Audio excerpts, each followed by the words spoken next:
Oi, eu sou a Monalisa Perrone e esse é o Item Mais da CNN.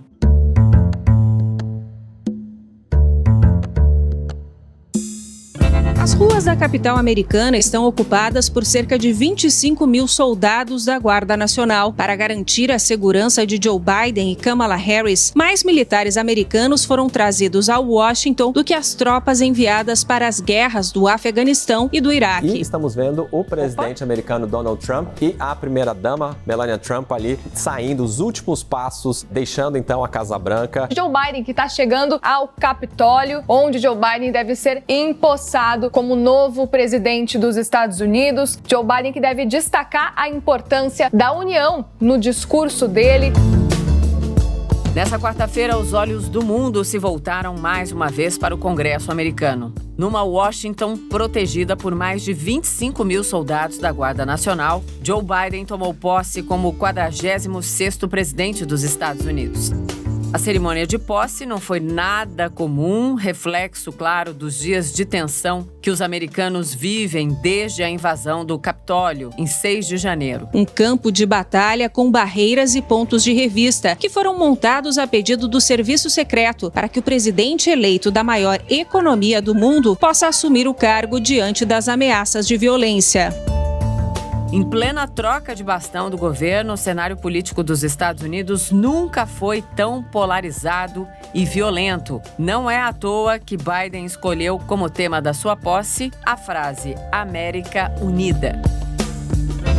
E o democrata tem um plano bem ambicioso para demarcar a mudança de tom de governo. Logo nos primeiros dias de mandato, Joe Biden quer firmar acordos climáticos, reverter políticas migratórias e mudar completamente as diretrizes relacionadas ao combate à pandemia. Nesse episódio do Item Mais, eu falo sobre a posse do novo presidente dos Estados Unidos e o que esperar desse início de governo. Para conversar com a gente sobre essa cerimônia de posse cheia de singularidades, de simbolismos, eu falo com a correspondente da CNN em Washington, a Núria Saldanha.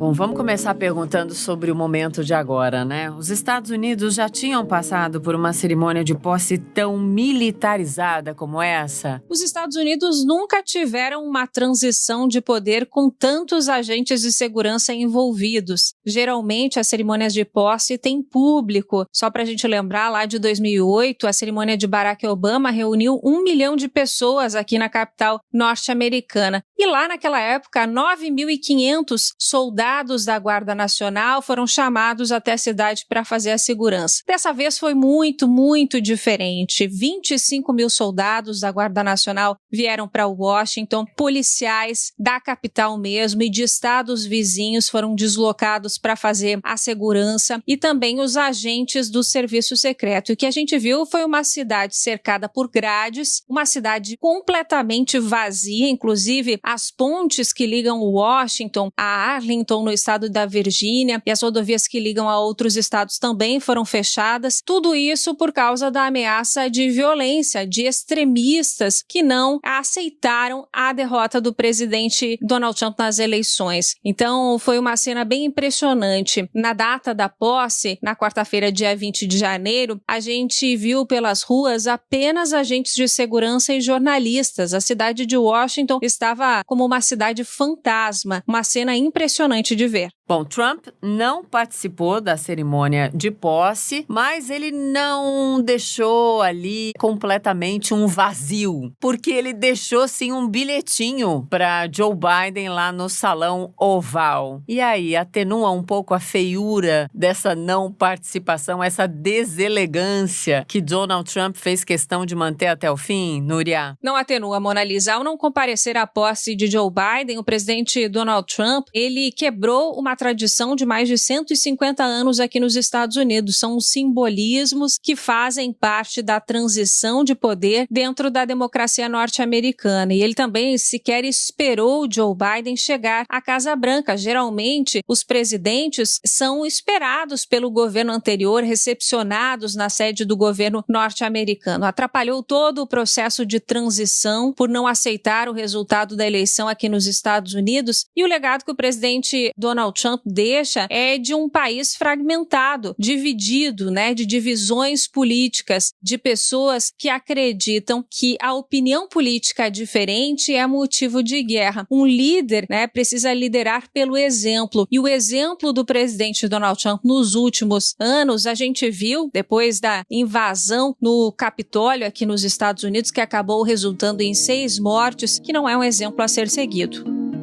A gente tem que deixar claro que os Estados Unidos estavam divididos, sim, há 4 anos, quando Trump tomou posse. Mas qual é a diferença daquele clima de polarização para o de agora? Eu acompanhei a posse do presidente Donald Trump em 2016, eu cobri essa posse, eu já morava na capital norte-americana e naquela época o país já estava muito polarizado, mas era uma divisão muito mais no sentido de um grupo que queria eleger alguém que tinha experiência na política e um outro grupo que queria colocar no poder alguém de fora de Washington, de fora da política norte-americana. E o presidente Donald Trump, como homem de negócios, se apresentou como uma alternativa para essas pessoas. Passados 4 anos, o que a gente vê é um país completamente fragmentado. São vizinhos, são pessoas que se tratam como inimigas só porque têm posicionamentos políticos diferentes, posicionamentos ideológicos diferentes. Então eu acho que o legado do presidente Donald Trump é tudo isso e o que ele mostrou nesse final de mandato, que ele não sabe perder, que ele não aceita o que é diferente do que ele acredita que tem que ser feito nos Estados Unidos. Ele não aceitou a derrota, ele não aceitou a escolha dos americanos, porque ele sempre pensou nele no primeiro lugar e não no bem maior do país. Então, o legado que ele deixa é um país completamente fragmentado em meio a outras tantas crises que a gente vê não só aqui como no mundo. Pandemia do novo coronavírus, o desemprego e a desconfiança no processo eleitoral e na democracia norte-americana.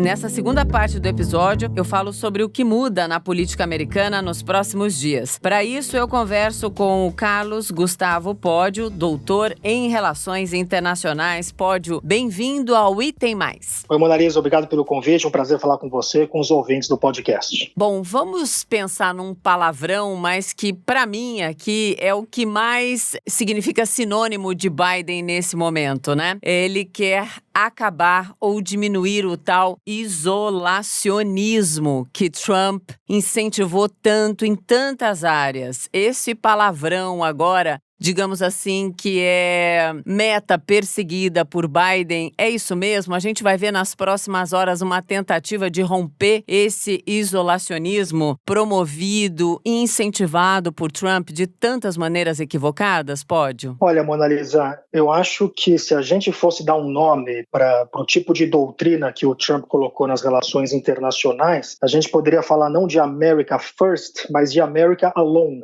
né? Isso foi um pouco que o Trump fez ao longo do seu mandato, tudo sozinho, né? Ou seja, no sentido que ele faz tudo bilateralmente. Então, se ele vai, por exemplo, enfrentar a China, ele enfrenta a China bilateralmente, coloca tarifas. Ele não pensa, o Donald Trump, a perspectiva dele de relações internacionais é a perspectiva de um agente imobiliário nova-iorquino e uma figura do mundo do entretenimento. Ele não olha para as relações internacionais como um sistema maior, ele olha do ponto de vista de relações transacionais. Ele tem uma visão que eu chamo de contábil das relações internacionais. Então, é um acordo, ele acha que ele senta para conversar com o Kim Jong-un e está resolvido o problema na Coreia do Norte. Então, a percepção equivocada das relações internacionais nesse sentido, percepção essa que levou, inclusive, a negligenciar muitos dos aliados importantes americanos, notadamente os europeus, né? O Trump é alguém que parece ter uma predileção por líderes autoritários, inclusive o próprio Xi Jinping, até janeiro, ele elogiava muito o Xi Jinping, se a gente vê as declarações do Trump até janeiro. Ele gosta desses líderes autoritários que ele acha que são líderes fortes, né? E ele foi muito crítico com relação aos seus aliados europeus. Inclusive, agora nos últimos discursos dele, uma das coisas que ele falou é que ele conseguiu fazer os europeus pagarem mais pela OTAN, etc.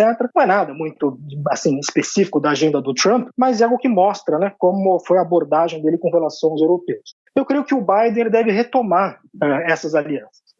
Eu acho que muitas das estratégias, por exemplo, a estratégia de enfrentar a China, é uma estratégia bipartidária, mas a questão é qual é o meio, né? O fim é o mesmo, mas qual que é o meio de se fazer isso? O Trump fez via America Alone, o Biden deve fazer isso reconstruindo as alianças com parceiros americanos na Ásia e mais reconstruindo notadamente com os parceiros europeus. Veja que os europeus também estão preocupados com a ascensão da China. E o Trump não soube aproveitar esse momento para fazer um grande arco de alianças no qual os Estados Unidos é o centro da aliança. Quem fez essas alianças foram os chineses, né? Os chineses, assim que os Estados Unidos, a primeira coisa que o Trump faz é se retirar do chamado Tratado Transpacífico, né, que era um tratado que incluía Estados Unidos, outros países do Pacífico, excluía a China. O que a China fez? Fez um tratado que inclui os mesmos países e exclui os Estados Unidos. Agora o Biden vai ter que correr atrás do tempo perdido. Pódio, a gente está na expectativa muito grande sobre as primeiras medidas aí de Joe Biden, né? Tem a volta ao Acordo de Paris, tem uma série de outras medidas também que vão pontuar e meio que representar, mesmo daqui a 4 anos, quando a administração de Biden acabar, o que foi a era Biden. O que a gente pode olhar como largada, além da volta ao Acordo de Paris, que sim será muito significativo e inesquecível?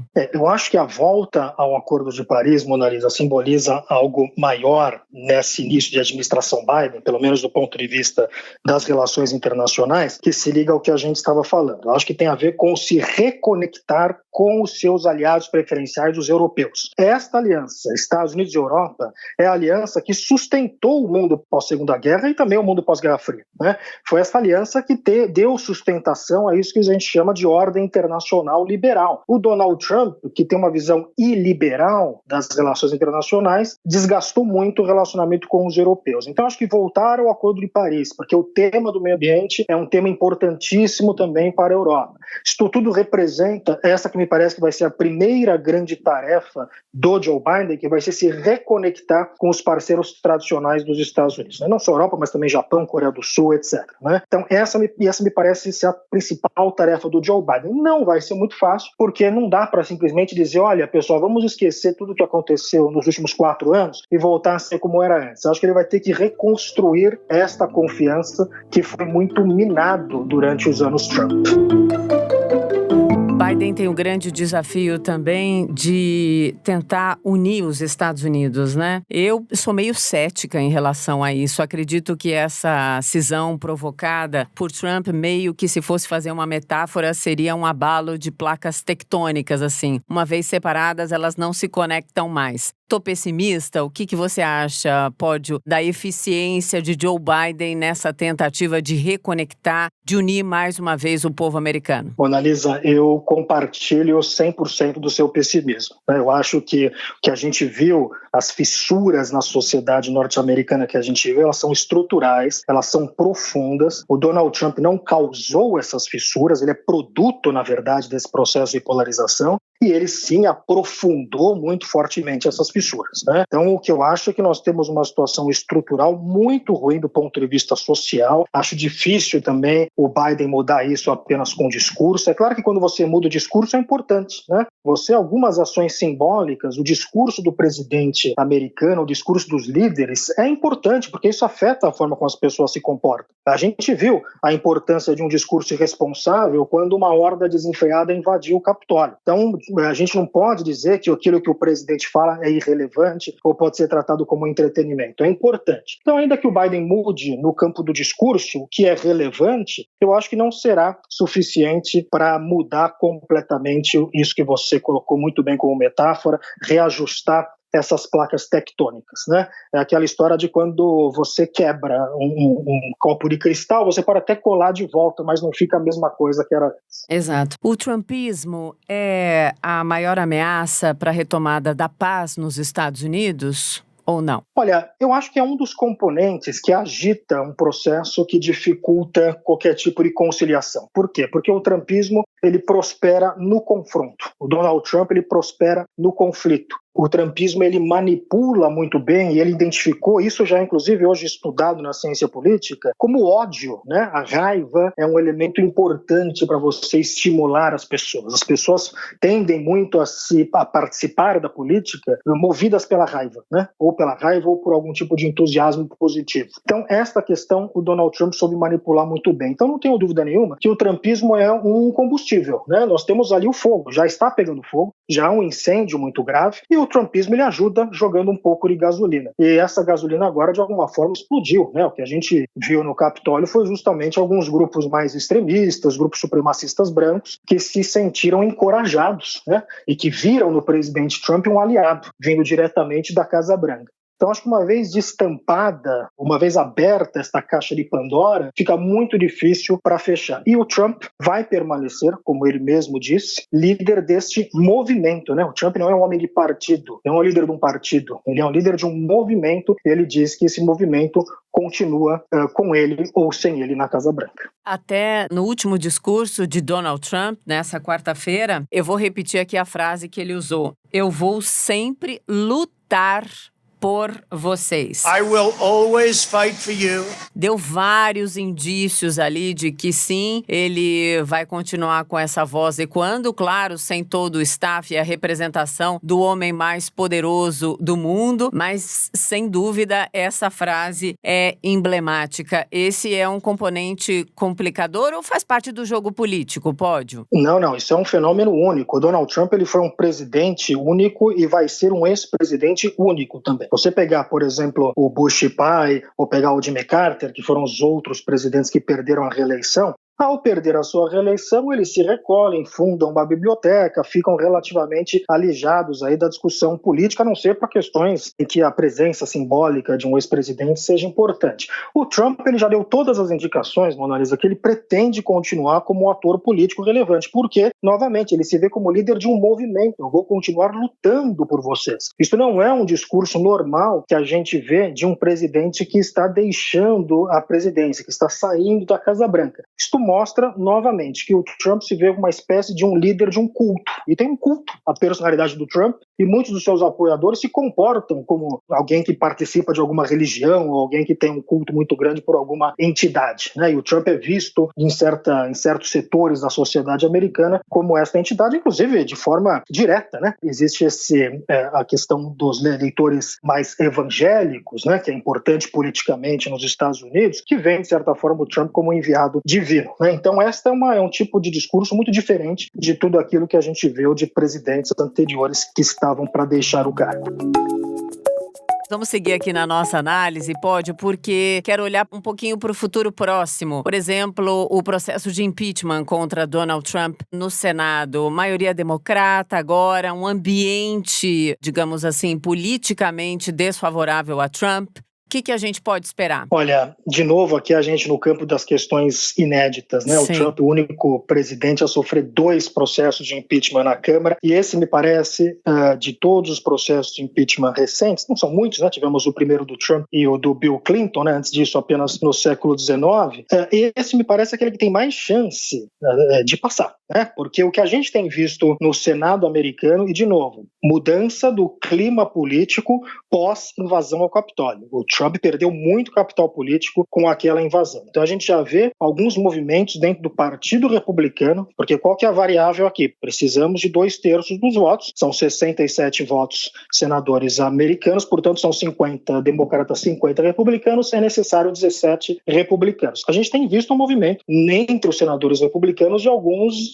dizendo que tem chance sim de aprovar o impeachment do Donald Trump, né? Inclusive o líder Mitch McConnell, líder republicano no Senado, atribuiu responsabilidade ao Trump, ao discurso do Trump, o líder republicano. Ele fez um discurso ontem que ele atribuiu ao Trump responsabilidade por ter estimulado as pessoas a invadir o Capitólio. Então, assim, a chance disso acontecer. A questão é que vai acontecer em circunstâncias muito estranhas, né? Quer dizer, durante a administração do Joe Biden, julgando um impeachment de um presidente que já deixou o poder. Isso é uma questão até jurídica um pouco complicada, mas me parece que o estímulo de muitos republicanos é colocar o Trump fora do jogo político, né? Porque se o Trump permanece dentro do jogo, a gente sabe que ele vai buscar uma nova eleição e isso sugaria, né, todo o ar político dos republicanos, não deixando espaço para nenhum outro concorrente aparecer nas primárias e disputar as eleições em 2024. Então ele está enfraquecido no próprio ninho? Eu acho que o que aconteceu no Capitólio enfraqueceu bastante o Trump. O Trump ele ainda é muito popular dentro do Partido Republicano, eleitores republicanos, mas ele tinha uma popularidade que é de 80 a 90, agora alguns números mostram mostram que isso baixou um pouco, mas continua relativamente alto. A questão é que ele agora se tornou impopular, ou pelo menos radioativo,